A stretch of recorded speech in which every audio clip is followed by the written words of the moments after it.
11:41. En esta parte nos acompaña Oscar Díaz, analista internacional desde Perú. Oscar, muchísimas gracias por acompañarnos. Encantado, Trina. Oscar, ¿qué tal? Bueno, conversar contigo y profundizar acerca de lo que ha sido este toque de queda en este lugar donde fueron secuestrados, torturados y asesinados estos 13 trabajadores vinculados a una compañía minera, y también entender un poco la situación y la importancia que tiene la minería en Perú, Oscar. Sí, bueno, el asunto es grave. A ver, para que la comunidad internacional que nos ve a Ujú. través de Globovisión lo entienda bien, esa es la primera vez en la historia del Perú que se realiza un acto de esta dimensión, es decir, el secuestro, tortura y asesinato de 13 trabajadores mineros. En este caso, para ser específicos, de trabajadores que le brindaban seguridad a una empresa minera artesanal que a su vez tenía un contrato con una de las empresas mineras de oro más grandes del Perú, que es Minera Poderosa. Pero, digamos, en grueso, se trata de trabajadores ligados directamente al sector minero y minero formal a través de este acuerdo. Para que también tus seguidores, Trina, tengan una idea, estamos hablando de que la minería ilegal en el Perú hoy significa un costo para el país, un perjuicio de 22.700 millones de soles. Digamos, eso hay que dividirlo entre 3,8 para tener un cálculo de lo que significa en miles de millones de dólares. Estamos hablando del 2,5 del Producto Bruto Interno del Perú. O sea, no es poca cosa en un país que ya de por sí tiene el 70% de su economía en la informalidad. Sí, además entiendo que Perú es uno de los países de América Latina mayores productores de oro, y además, por supuesto, se habla mucho de la fiebre del oro, pero además también esta economía informal, digamos la ilegal, con respecto a la minería en el país, también cómo esto ha afectado a los peruanos, el sentir, cómo están recibiendo durante las últimas horas esta noticia con respecto a esto tan impactante, y como ya usted lo mencionaba, con respecto también a la seguridad. ¿Cómo representará esto ahora para los peruanos en su día a día? Bueno, definitivamente es algo muy preocupante. No es una novedad decir que el Perú está sufriendo una ola de violencia como nunca antes. Obviamente es un tema de carácter internacional. Ya sabemos lo que pasa en Colombia, ¿no es cierto? Lo que pasaba en El Salvador y bueno, ahora en base a las políticas de Bukele, cuestionables para algunos, incluyéndome, pero pues, digamos, ha bajado eso, pero en general hay una ola de violencia internacional, están el Tren de Aragua, etcétera, y eso ha llegado al Perú y ha llegado obviamente a este sector. Ahora, ¿por qué a este sector, Trina? Porque Perú es el primer productor de oro de América Latina, ¿ok? Mm. Y el oro, al igual que el cobre, están en alza y nada hace indicar que sea lo contrario, pase lo contrario.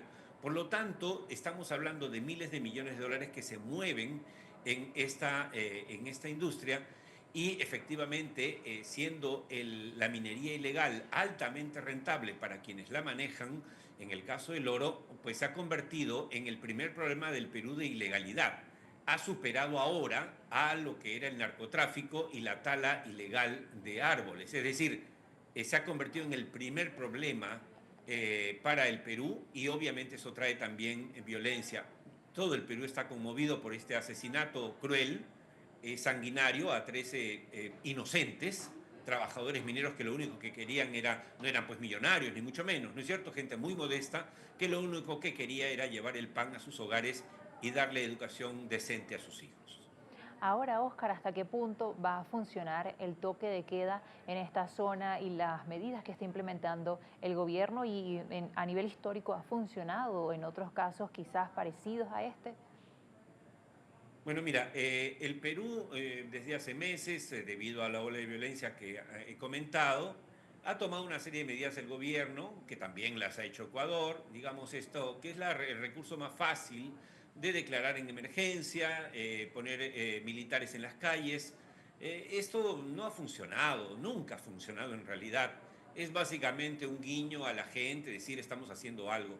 Aquí las soluciones se dan cuando se hacen estrategias bien pensadas, de largo plazo, de cuando la inteligencia se pone por delante. Te debo recordar que Perú se desangraba hasta los 90 con Sendero Luminoso y el MRTA. y estos dos grupos terroristas desaparecieron, no en base a políticas de estados de emergencia o del ojo por ojo, sino básicamente a un trabajo de inteligencia que terminó por desmembrar a la dirección de estos grupos terroristas.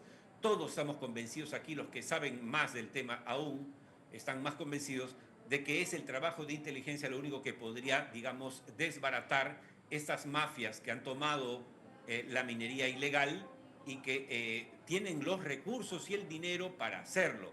Ahora, hay gente pesimista, Trina, y hay gente optimista. Yo soy de los optimistas en el sentido siguiente. Recordemos que Pablo Escobar era el dueño de Colombia, dueño absoluto. Llegó a decir en un momento: yo pago la deuda externa de Colombia, tengo el dinero.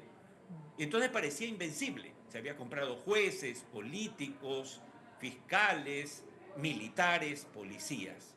¿Qué se hizo? Se tuvo decisión política, se armó un grupo de élite y terminaron capturándolo y matándolo. Es decir, ¿es posible? Sí. ¿De qué depende? De decisión política. Ojalá que esta se presente.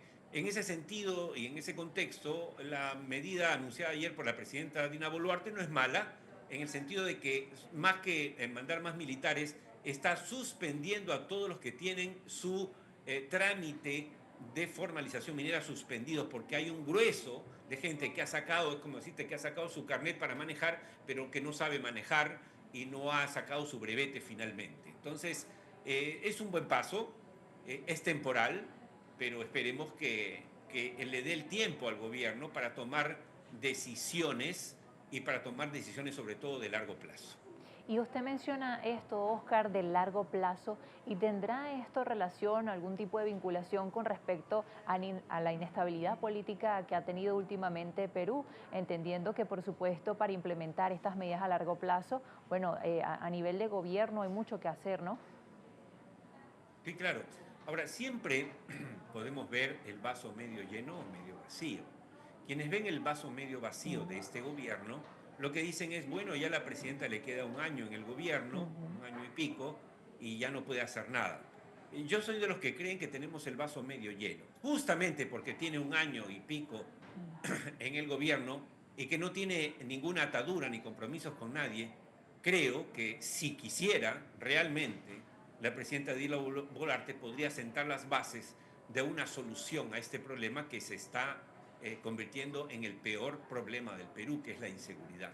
Hasta ahora no ha dado pie con bola, hasta ahora no ha encontrado una gente que realmente sepa, ha apostado por ministros de Interior realmente impresentables o muy cuestionados, pero esperemos sinceramente, por el bien del país, que la señora presidenta finalmente encuentre gente de primer nivel, que quieran, peruanos de bien, que quieran, digamos, acometer este reto, que estoy seguro podemos enfrentar simplemente con decisión. Ya lo hemos hecho antes en el Perú, no tendríamos por qué no poder hacerlo ahora.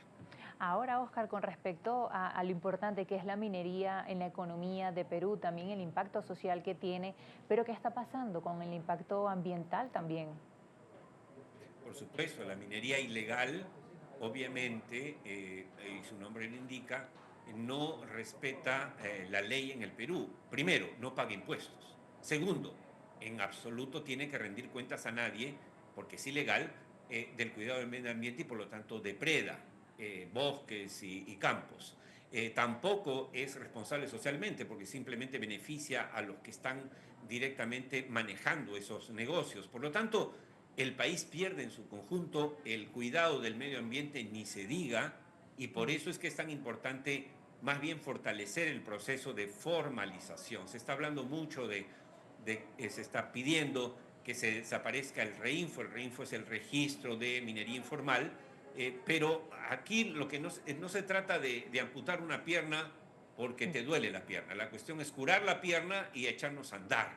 Entonces, el reto es la solución es mucho más seria, mucho más, digamos, de largo plazo, como dije hace un momento, y no se pueden simplemente tomar medidas a la loca, porque finalmente dentro de este proceso de formalización hay empresas mineras formales pequeñas que realmente quieren serlo, quieren formalizarse, hay que apoyarlas en ese camino.